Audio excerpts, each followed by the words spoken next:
J'ai pas trouvé le café parfait encore. En fait, je pense que c'est ça qui est le fun aussi. C'est un peu comme un chef cuisinier, c'est que tu es toujours à la recherche d'une certaine perfection dans l'imperfection. Puis chacun des cafés te fait tellement voyager. Tout ça part de la même plante, mais c'est juste de la façon qu'on va le travailler.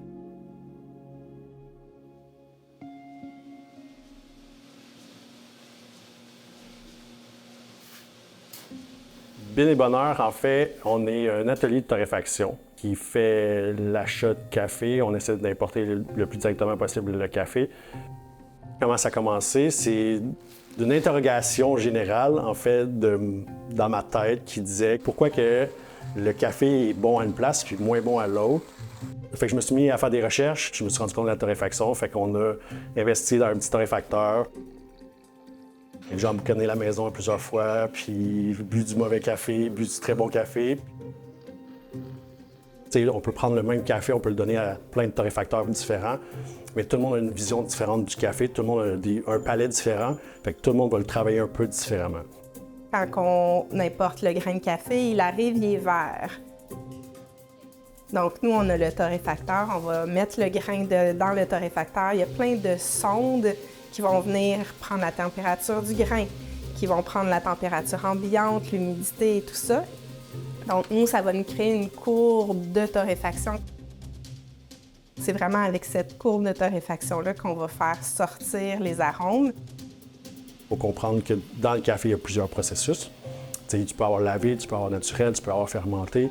Tous ces processus-là ont des impacts sur les sucres.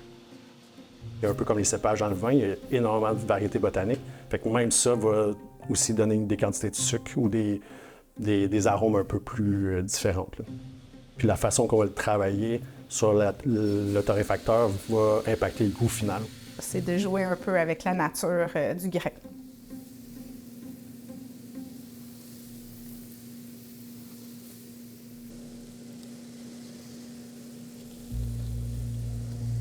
On a fait un voyage au Guatemala avec notre fille. On a vu des choses qui n'étaient pas très agréables au niveau là-bas avec les enfants qui travaillaient, tout ça. Ça, on le sait que ça existe, mais quand tu le vois, il y a une autre portée. On s'est dit, si on part la compagnie de café, il faut qu'on s'assure que l'approvisionnement soit le plus adéquat possible. Fait qu'on aime mieux travailler ça le plus directement avec des facilitateurs, à la limite, si on ne peut pas avoir un lien direct, mais qui nous permet de garantir la provenance.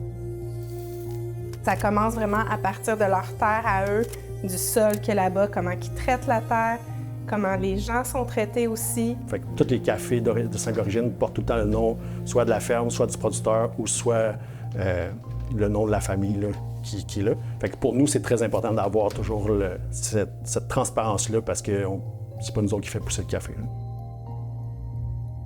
Je dis toujours que c'est comme une chaîne. T'sais. Tous les maillons sont importants dans la chaîne, puis il reste juste que si tout le monde fait le maximum de son potentiel, bien, à la fin, on a une tasse qui est vraiment très bonne pour le client.